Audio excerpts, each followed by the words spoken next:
So one of the things in the news and on many people's minds right now is what happened with the Sanofi with SAR 302-503 and the options that many patients are now facing between opting for a stem cell transplant or entering a clinical trial.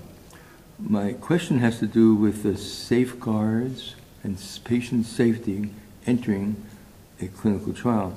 I think you were active on the phase 2 Sanofi's clinical trial. So I have a lot of experience of treating patients with Fedratinib, SAR 302-503, in the phase 3 study Jakarta, the results of which were extremely positive and are presented at ASH by Animesh Pardhanani, and also was or am the lead investigator on their second line study. So recognising that some patients don't do as well as we would like with Jakavi or ruxolitinib, or are unable to take the drug because they have very low platelet count, for example, or some intolerance to the drug.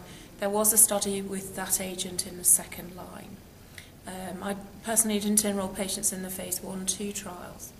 What has come to light recently with Fedratinib is that a number of patients have developed a complication called Wernicke's encephalopathy. Wernicke's encephalopathy is a complex of encephalopathy, so neurological nervous system symptoms, so difficulty with balance, sometimes double vision, sometimes difficulty with coordination. Classically, clinicians associate this with deficiency of vitamin B1 or thiamine. Wernicke's encephalopathy has classical features on MRI and CT scanning, and is usually reversed with thiamine replacement. It's commonly seen in patients who have thiamine deficiency, and often these are patients who have poor nutritional state.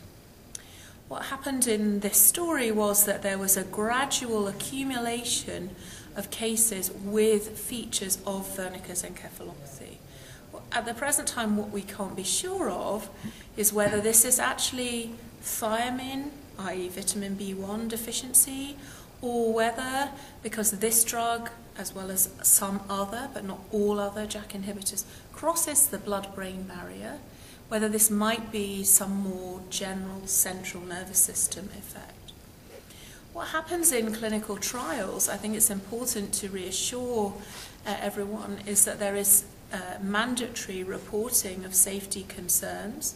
So if a patient develops a major medical complication, the investigators are mandated to report these events with a degree of urgency to what's called the sponsor of the trial, in this case Sanofi.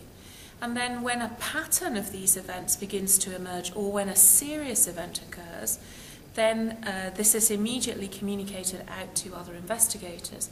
So what we perhaps have seen here is 1 or 2 cases, and then with a raising awareness, we've seen other cases. Because this is a condition which sometimes presents in a very subtle way, for example, increasing forgetfulness, which we all, of course, suffer from time to time, it can be tricky to make the diagnosis. So this system we have of communicating rapidly between investigators, even investigators in different parts of the world, is common to all clinical trials and is an important part of their regulation and their ethical approval.